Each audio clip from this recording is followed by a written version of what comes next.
Olá, somos o grupo número 4 e estamos aqui para apresentar nosso trabalho sobre banco de dados. Os integrantes do grupo são Aline Azevedo, Ana Júlia Lima, Caio Martins, Stephanie Nunes e Giovana da Silva. Cada um de nós contribuiu para o desenvolvimento e execução do projeto, trazendo nossas habilidades e conhecimentos para o sucesso do trabalho. Espero que gostem. Oi, gente, meu nome é Giovana. Eu vou falar sobre o cluster. Bom, o que é um cluster? Um cluster ele consiste em um grupo de servidores ou nós interligados que operam em conjunto para gerenciar, processar e distribuir informações. É como se fosse um único sistema. Ele possibilita a distribuição da carga de trabalho entre nós, garantindo um desempenho otimizado, escalabilidade horizontal e uma alta disponibilidade. Quais são as principais características do cluster? Bom, primeiro, a escalabilidade horizontal, que ao adicionar mais nós ao cluster, o sistema ele é capaz de processar um volume bem maior de dados e também atende mais requisições. Tolerância a falhas. Caso um nó falhe, os outros podem assumir a sua função, assim garante que o sistema continue funcionando. Distribuição de carga. Ele reparte o processamento e os dados entre vários servidores. Assim, evita uma sobrecarga em um único nó e melhora também a eficiência e a resposta do sistema. Alta disponibilidade. Ele mantém o sistema operando mesmo com falhas, usando a redundância e o balanceamento. Gerenciamento centralizado. Ele permite configurar todos os nós do cluster de forma unificada, então isso simplifica muito a manutenção. Quais são os benefícios do cluster? Primeiro, aumento de desempenho. O sistema fica bem mais rápido e ele processa também os dados de maneira muito mais ágil. Melhoria da disponibilidade. Mesmo quando ocorre algum problema, o sistema vai continuar operando sem interrupções. Redução de custos. Como ele permite o uso de servidores comuns ao invés de máquinas de alto desempenho, ele diminui bastante os gastos. Aumento da escalabilidade. O sistema ele cresce junto com a demanda, então ele se ajusta conforme é necessário. Facilidade de gerenciamento. Todos os servidores eles são gerenciados de forma centralizada, então isso facilita bastante o controle e a manutenção. Oi, meu nome é Ana Júlia e eu vou falar sobre como o MongoDB trabalha.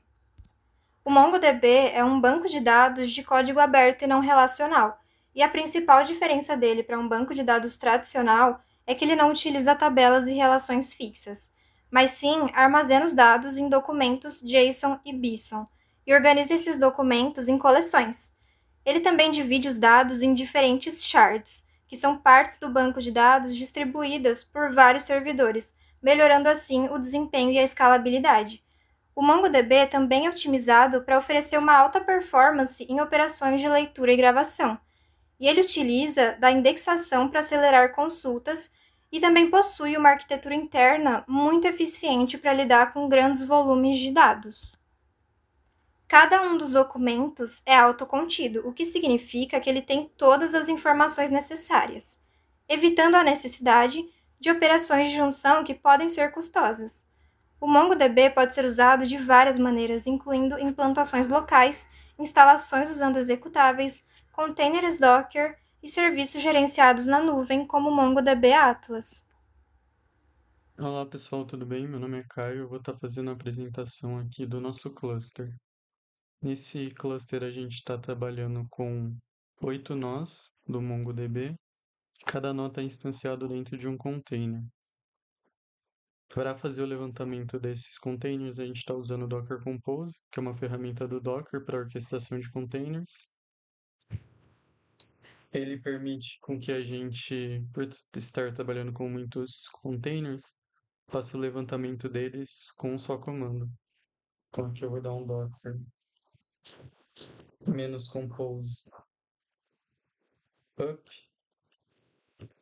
menos d para fazer o levantamento desse, desses containers. Aqui ele já fez tanto a criação de um network para eles, quanto a criação dos containers. Se eu der um docker.ps, eu vou ver todos eles rodando. Então eu vou acessar um desses containers em modo interativo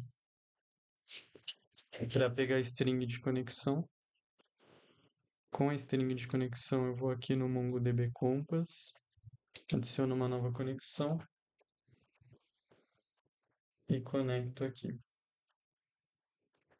Agora, dentro do terminal, eu vou iniciar a replicação e, com isso, a criação do cluster.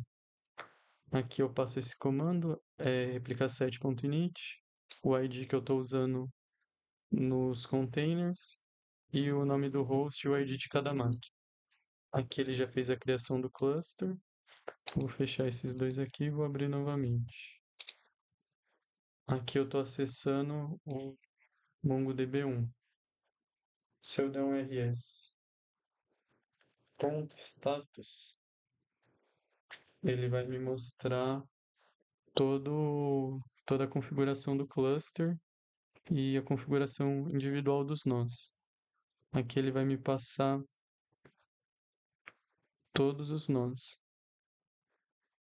Aqui, o nó que foi eleito como nó primário foi o Mongo 7. E o restante são todos nós secundários.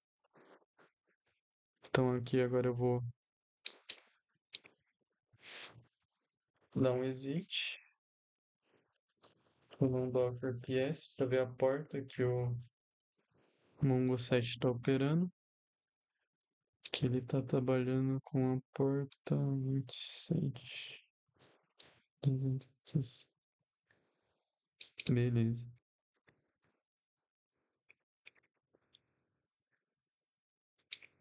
Aqui se eu der uma nova conexão, vou pegar a string. E aqui a gente vai acessar ele, save connect.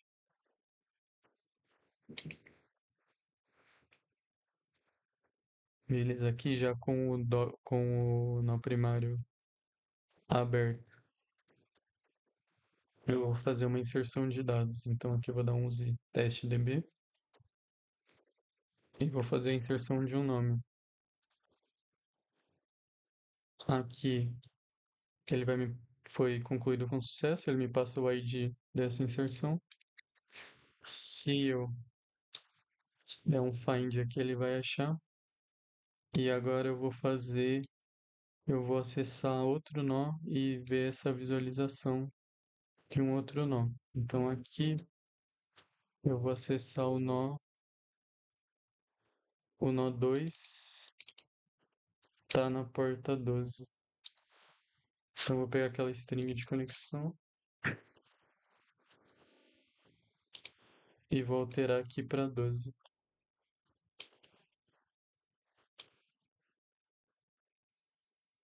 Aqui eu estou acessando um outro nó, dá para ver que ele está como secundário aqui.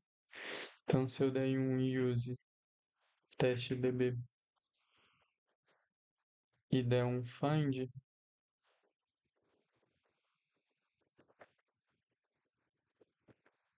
eu consigo visualizar o objeto que eu tinha inserido antes. E caso eu tente fazer a inserção de um novo objeto através do nó secundário, o Mongo não vai deixar, porque eu não estou em um nó primário. Então ele não me deixa fazer inserção de rodar comandos do tipo DML. Beleza. Agora eu vou fazer a derrubada de dois dos nós, dos nós secundários para testar o cluster. Então aqui eu vou dar um docker stop, vou dar um mongo 3, mongo 2 que a gente está com ele aberto e o mongo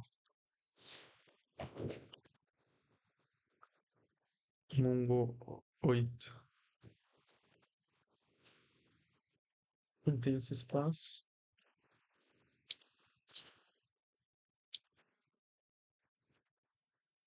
E aqui eu tô fazendo a parada desses dois containers, simulando uma queda. Beleza. Aí agora aqui, dentro do MongoDB Compass, se eu tentar fazer alguma visualização, ele não vai deixar porque a conexão não está funcionando. A conexão não existe porque o container está fechado. E se eu vim aqui agora no que eu estou acessando 17.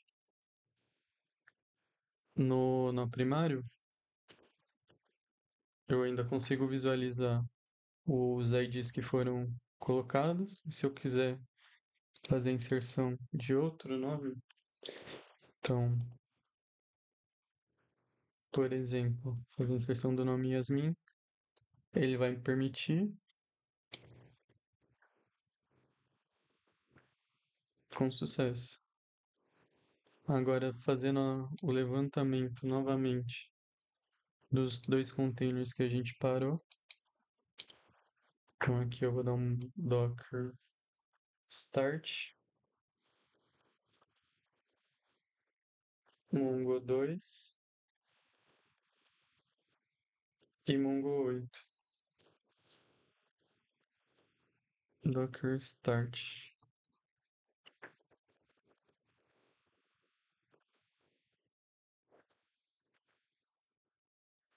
Ele fez o levantamento aqui dos dois containers. E se eu voltar aqui no MongoDB Compass e rodar novamente um find, agora ele já encontrou o último ID que a gente colocou quando o container ainda estava desligado. Beleza.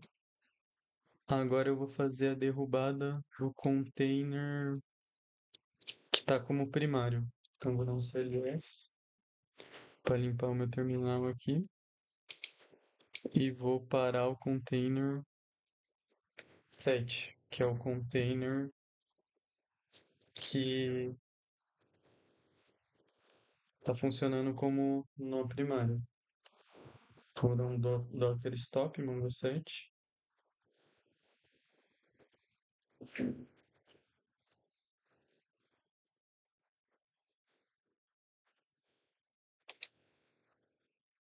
E aqui ele parou o container já.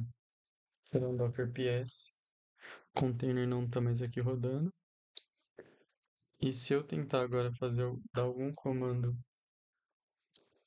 dentro desse container, ele não vai encontrar. Ele deu o erro de conexão igual ele tinha apontado antes no container que a gente tinha parado. Eu vou limpar o terminal desse container, que está como nó secundário, e vou dar um rs.status para ver o status do cluster. Aqui eu consigo ver que o Mongo 7, que antes era o nosso nó primário, não está respondendo, ele está fora. E agora eu vou ver qual foi o nó que foi eleito primário. Aqui a gente teve a eleição do Mongo 4 como o nosso nó primário. Então eu vou fazer o acesso nele. Aqui eu vou vir e ver qual porta o Mongo 4 está rodando. Está rodando na porta 14. Então eu vou vir aqui, fazer mais uma conexão, pegar aquela string que a gente estava usando. Então aqui eu vou colocar 14. Vamos save connect. E agora aqui aparece que eu tô como o novo nó primário. Então eu vou dar um use testdb e vou fazer a adição de mais um nome.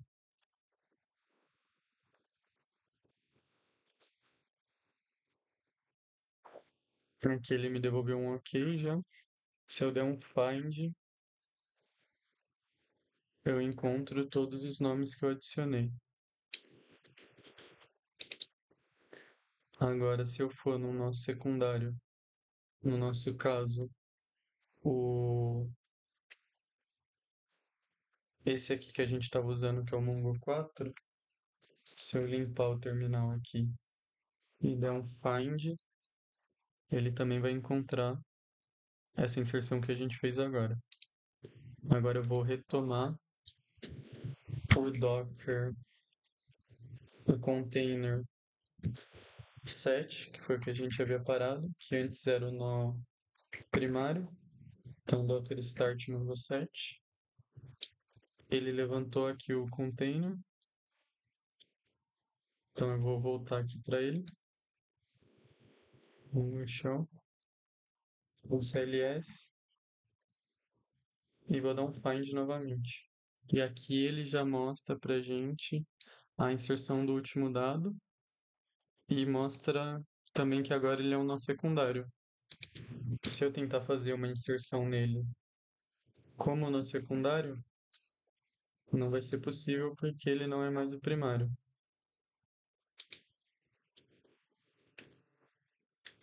Beleza. Agora aqui eu vou limpar o meu terminal. CLS. E vou fazer a inserção de mais um dado. Então,